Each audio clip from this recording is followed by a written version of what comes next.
जयकारा शेरावाली दा बोल सांचे दरबार की सारे डुग्गर देश दे लोगा की मेरा नमस्कार। साथियों, ये चुनाव जम्मू कश्मीर का भविष्य चुनने के लिए है। ये नया जम्मू कश्मीर को और बुलंद बनाने के चुनाव है। कांग्रेस, एनसी, पीडीपी के जिन 3 खानदानों ने इस क्षेत्र को सालों साल घाव दिए, जख्म दिए, उनकी राजनीतिक विरासत का सूर्य आपको अस्त करना ही होगा।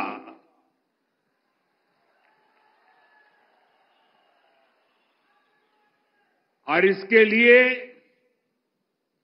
आपको कमल के निशान को चुनना होगा। ये भाजपा ही है जो आपके हितों को प्राथमिकता देती है। ये भाजपा ही है जिसने आपके साथ दशकों से चले आ रहे भेदभाव को खत्म किया है। इसलिए एक स्वर से मेरे साथ बोलिए, अब की बार भाजपा सरकार, अब की बार, अब की बार, अब की बार। साथियों, हमारा ये क्षेत्र हमारी आस्था का, हमारी संस्कृति की पहचान है। इसलिए यहां ऐसी सरकार चाहिए जो हमारी आस्था को सम्मान दे, हमारी संस्कृति को आगे बढ़ाए। कांग्रेस तो कुछ वोटों के लिए हमारी आस्था और हमारी संस्कृति को कभी भी दांव पर लगा सकती है। कांग्रेस का जो शाही परिवार है, उसके वारिस ने हाल में विदेश में जाकर क्या कहा है, ये आपने भी सुना होगा। वो कहते हैं, हमारे देवी देवता भगवान नहीं है। हिंदू धर्म में गांव-गांव में देवियों को, देवताओं को पूजने की परंपरा है। हम इष्ट देवों को मानने वाले लोग हैं। और ये कांग्रेस वाले कहते हैं कि देवता भगवान नहीं होते। क्या आप उनकी बातों से सहमत हैं? आप सहमत हैं? क्या ये हमारे देवताओं का अपमान है कि नहीं है? और ऐसा अपमान करने वालों को सजा मिलनी चाहिए कि नहीं मिलनी चाहिए? सजा देंगे? जी भर के सजा देंगे। कांग्रेस के लोग ऐसी बातें भूल चूक से नहीं बोलते हैं। ये सोची समझी चाल है। ये एक नक्सली सोच है। ये दूसरे धर्मों और दूसरे देशों से इंपोर्ट की हुई सोच है। आज कांग्रेस पर इसी नक्सली सोच का कब्जा हो गया है। इसलिए आपको इन लोगों से सावधान रहना बहुत जरूरी है। साथियों, इसी नक्सली सोच के साथ कांग्रेस ने यहां डोगरा परंपरा पर भी हमला किया,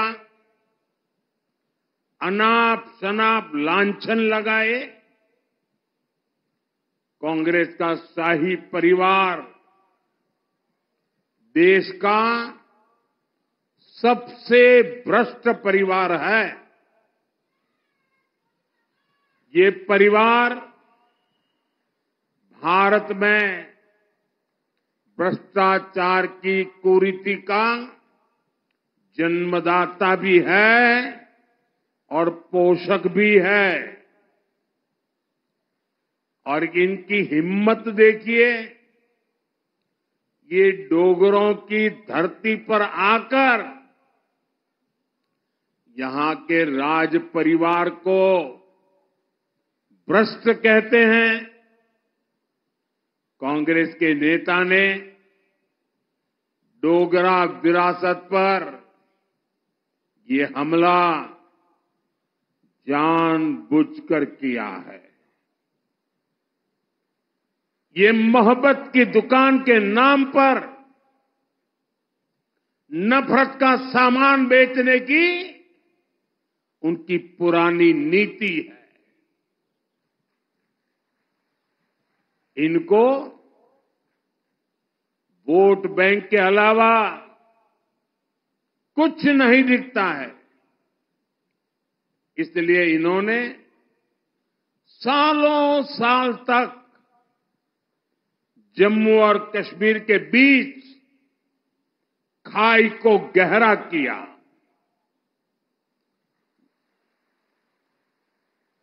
जम्मू के साथ हमेशा हमेशा भेदभाव किया, जबकि बीजेपी ने महाराजा हरि सिंह के जन्म दिवस पर छुट्टी घोषित कर इस महान विरासत को सम्मान दिया है। हमने जम्मू को विकास की नई धारा से जोड़ा है। साथियों, रियासी और उधमपुर के साथ कांग्रेस नेशनल कॉन्फ्रेंस और पीडीपी ने कैसा सौतेला व्यवहार किया है, ये आप मुझसे ज्यादा जानते हैं। अटल जी की सरकार के समय चेनाब ब्रिज स्वीकृत हुआ था, लेकिन कांग्रेस एनसी की सरकार ने इसकी फाइल को दबा दिया। आपने मोदी को और भारतीय जनता पार्टी को ये काम सौंपा। आज ये शानदार पुल सुविधा के साथ साथ आकर्षण का भी केंद्र बना हुआ है। पेरिस के जिस एफिल टावर की इतनी चर्चा होती है, जहां लोग सेल्फी खींचने जाते हैं, ये चेनाब ब्रिज उससे भी कई फीट ऊंचा है। आज दुनिया भर में हमारे खूबसूरत चेनाब ब्रिज की तस्वीरें छाई हुई है। साथियों, भाजपा कैसे काम करती है, इसके साक्षी कटरा के आप सभी लोग हैं। जब हमने देश में वंदे भारत जैसी सेमी हाई स्पीड ट्रेन चलाने का फैसला किया, तो शुरुआती ट्रेन कहां से चली? शुरुआती वंदे भारत ट्रेनों में से एक दिल्ली से कटरा के लिए चलाई गई।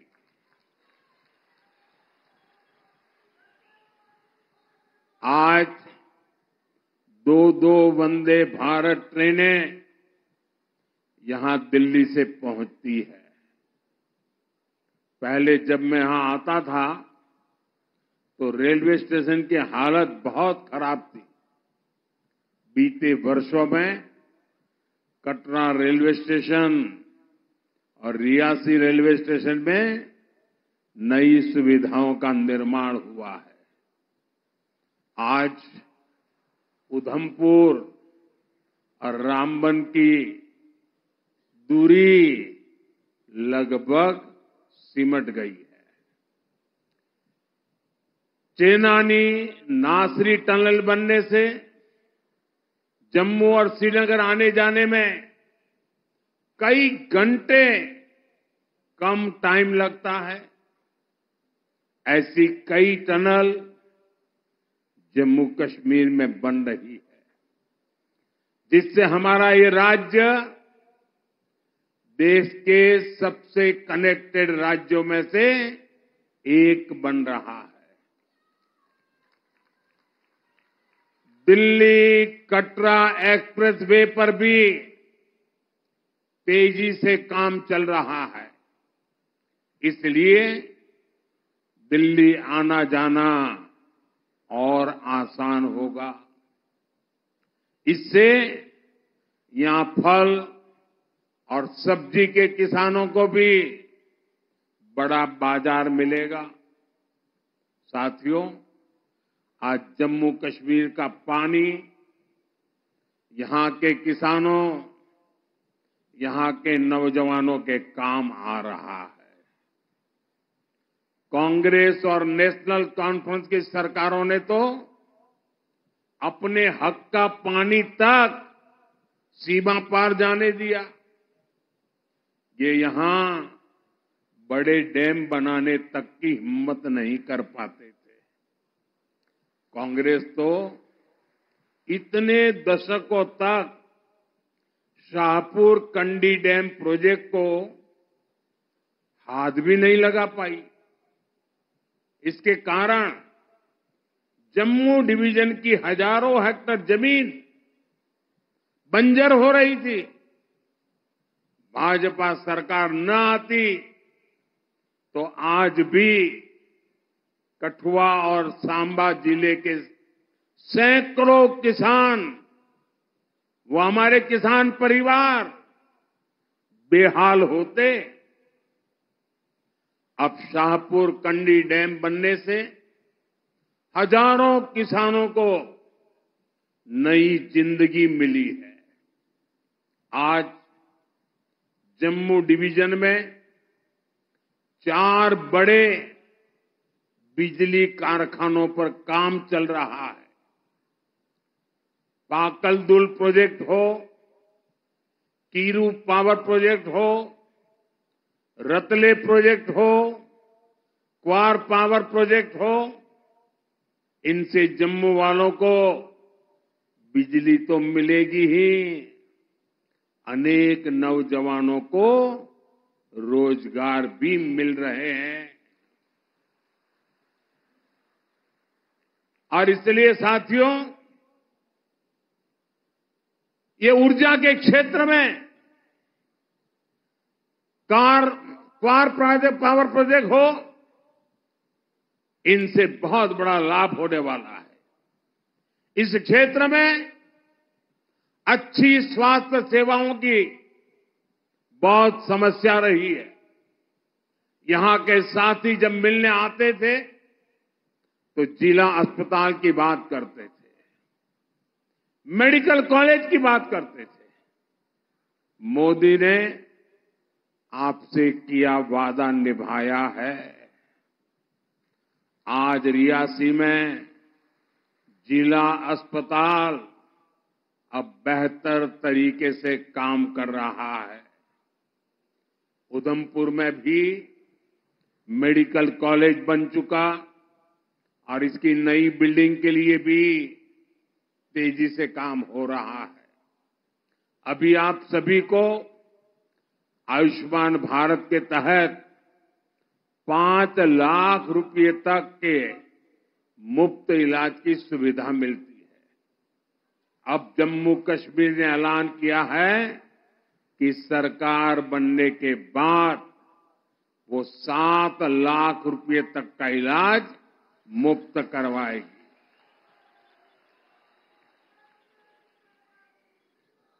भाइयों और बहनों, आज इस क्षेत्र में जो शानदार सड़कें बन रही हैं, जो रेलवे कनेक्टिविटी बढ़ रही है, इससे टूरिज्म को भी नए पंख लगे हैं। पिछले साल ही 2 करोड़ से ज्यादा पर्यटक जम्मू कश्मीर आए हैं। पिछले साल 95 लाख श्रद्धालु तो यहां माता रानी के दर्शन करने आए थे। इससे हमारे छोटे छोटे दुकानदारों, फल फूल बेचने वालों, किसानों, ऑटो टैक्सी चलाने वालों, सबको फायदा हुआ है। आने वाले सालों में तो पर्यटन का बहुत बड़ा विस्तार यहां होने वाला है। जम्मू और पटनी टॉप पर रोपवे शुरू हो चुके हैं। बसोली टूरिस्ट डेस्टिनेशन को एडवेंचर टूरिज्म के रूप में तैयार किया जा रहा है। यहां उधमपुर में देविका रिवर फ्रंट का काम भी जल्द ही पूरा होने वाला है। जम्मू में तवी रिवर फ्रंट पर काम चल रहा है।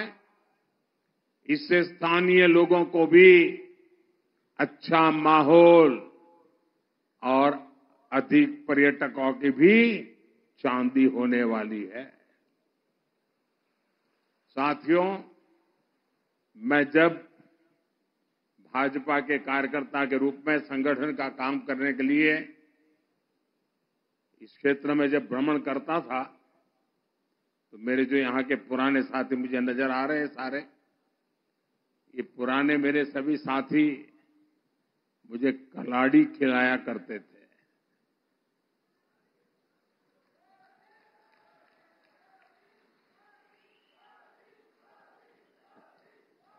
और उधमपुर की कलाड़ी की तो बहुत चर्चा होती थी। मुझे खुशी है कि भाजपा सरकार ने अपने कार्यकाल में उधमपुर की कलाड़ी को जीआई टैग मिला है। यानी अब ये पक्का हो गया है कि कलाड़ी का जन्म यहीं हुआ है, ये इसी जिले का उत्पाद है।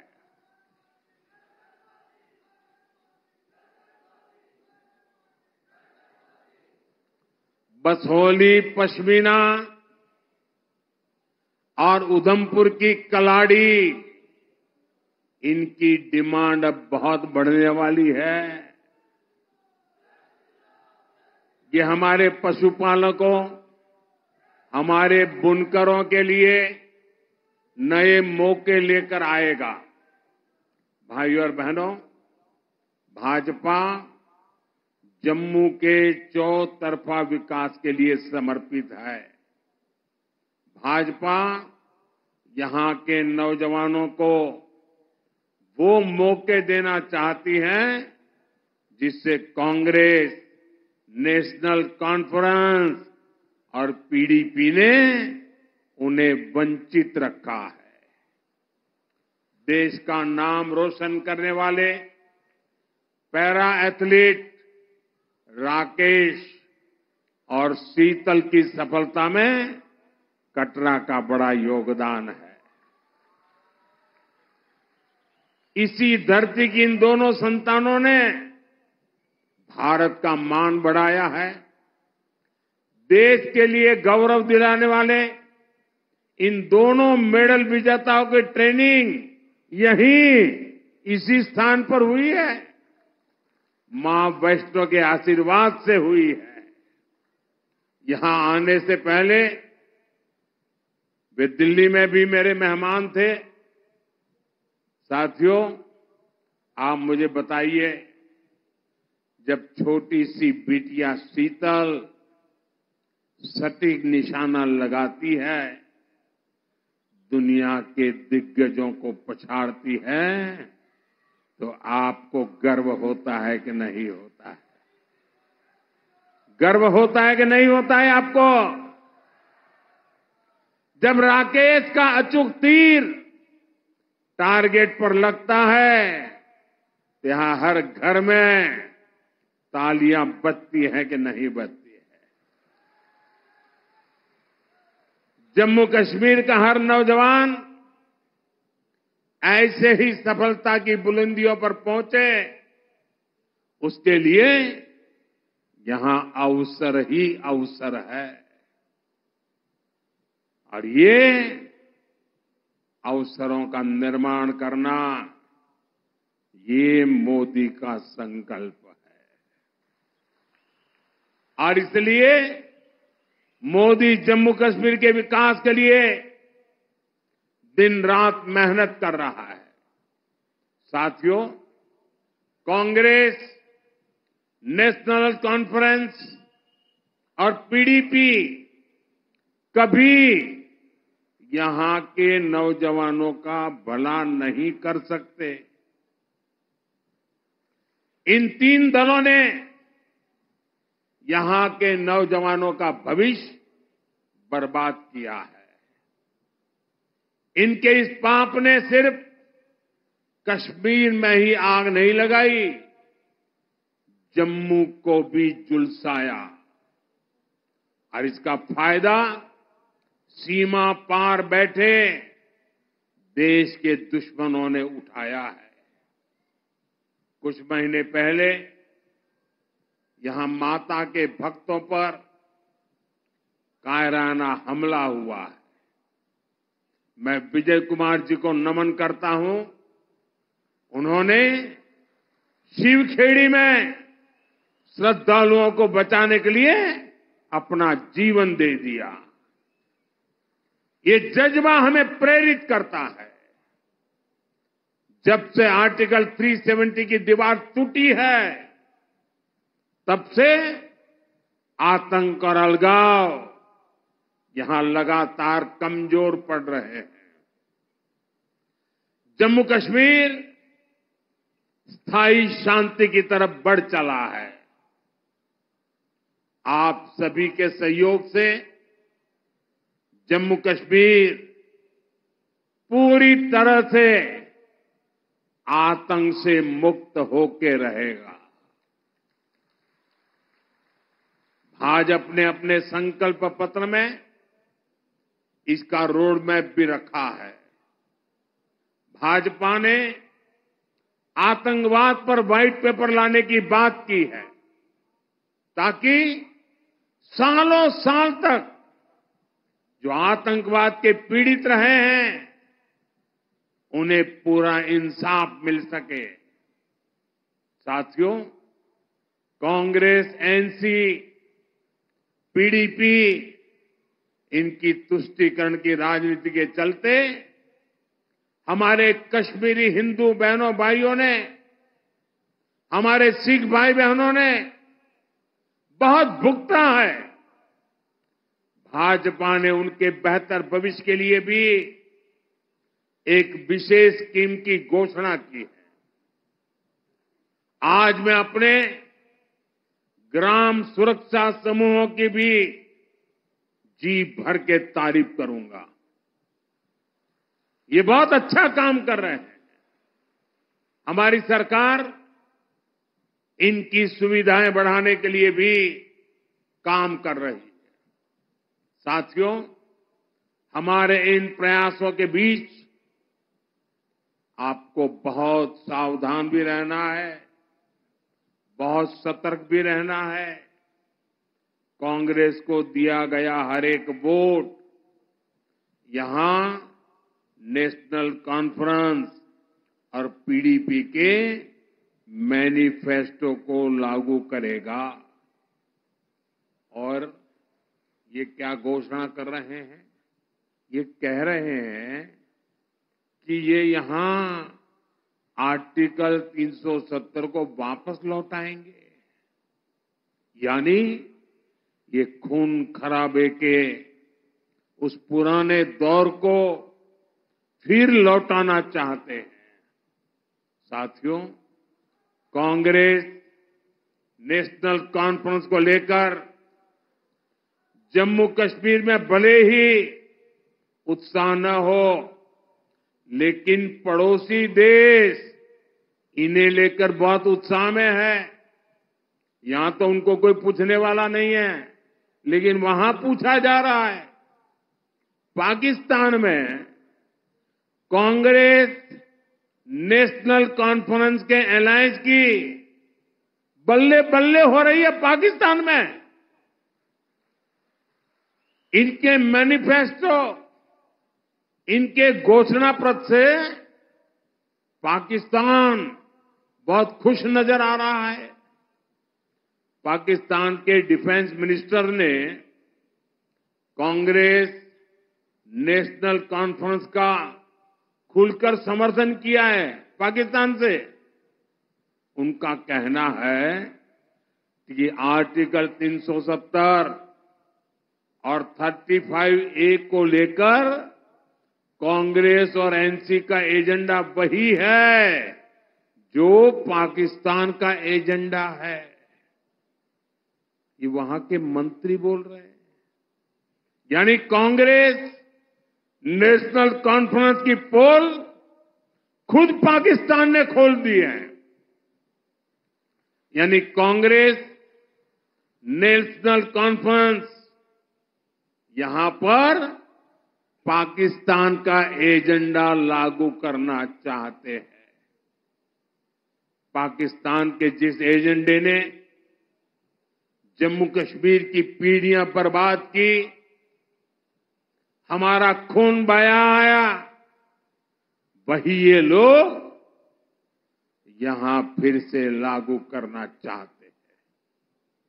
दशकों तक कांग्रेस एनसी ने यहां वही काम किया जो आतंक के आका पाकिस्तान को सूट करता था। आज भी ये आतंक के आका के उसी एजेंडे को लागू करना चाहते हैं। लेकिन मोदी आज कांग्रेस नेशनल कॉन्फ्रेंस को डंके की चोट पर कह रहा है, हम जम्मू कश्मीर में पाकिस्तान के एजेंडा को लागू नहीं होने देंगे।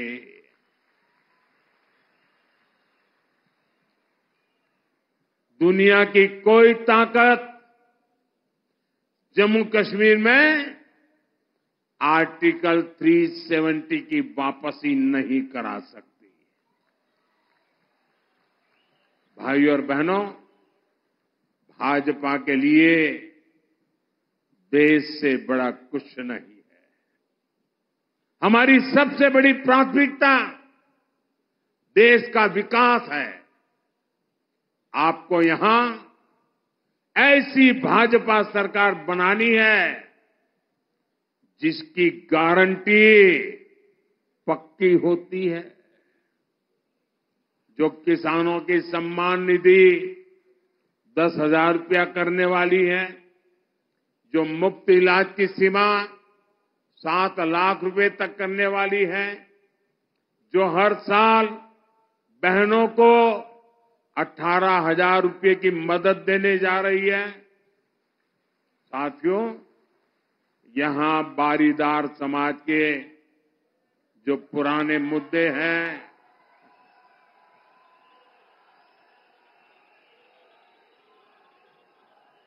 ये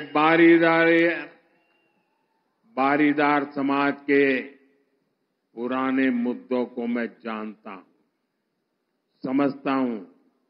हमने ही बारीदार समाज के बच्चों की 12वीं तक की पढ़ाई के लिए स्कॉलरशिप शुरू करवाई थी। पिछले 10 साल में बारीदार समाज के युवाओं को 9 करोड़ रुपए से अधिक की स्कॉलरशिप दी गई है। बेटियों की शादी के लिए भी सैकड़ों परिवारों को 3.5 करोड़ रुपए की मदद दी गई है। भूभाग और कटरा ब्लॉक के दूर दराज के गांवों में विकास के कामों से भी बारीदार समाज को सुविधा मिली है। बीजेपी ने वादा किया है कि बारीदार समाज के मुद्दों को सुलझाने के लिए और भी जरूरी कदम उठाए जाएंगे।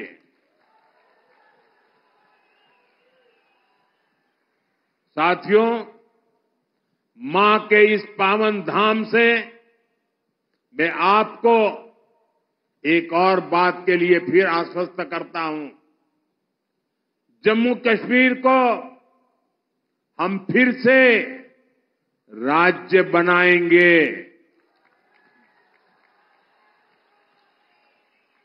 और ये चुनाव में मैं कह रहा हूं ऐसा नहीं, ये हमने देश की संसद में, पार्लियामेंट में घोषणा की हुई है। इसलिए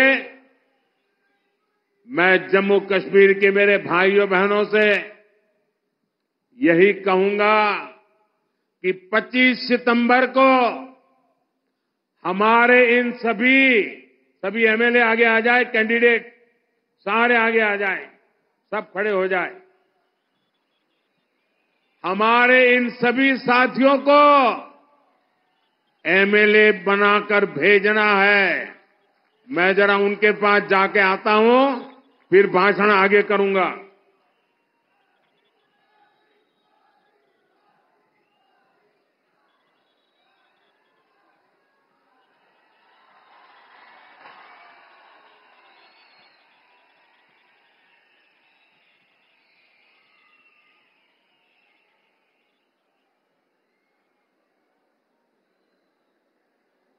साथियों,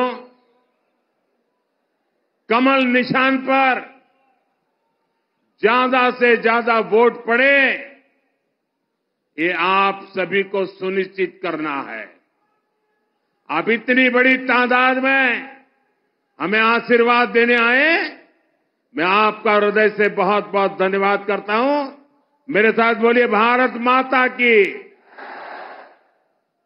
भारत माता की, भारत माता की। बहुत बहुत धन्यवाद।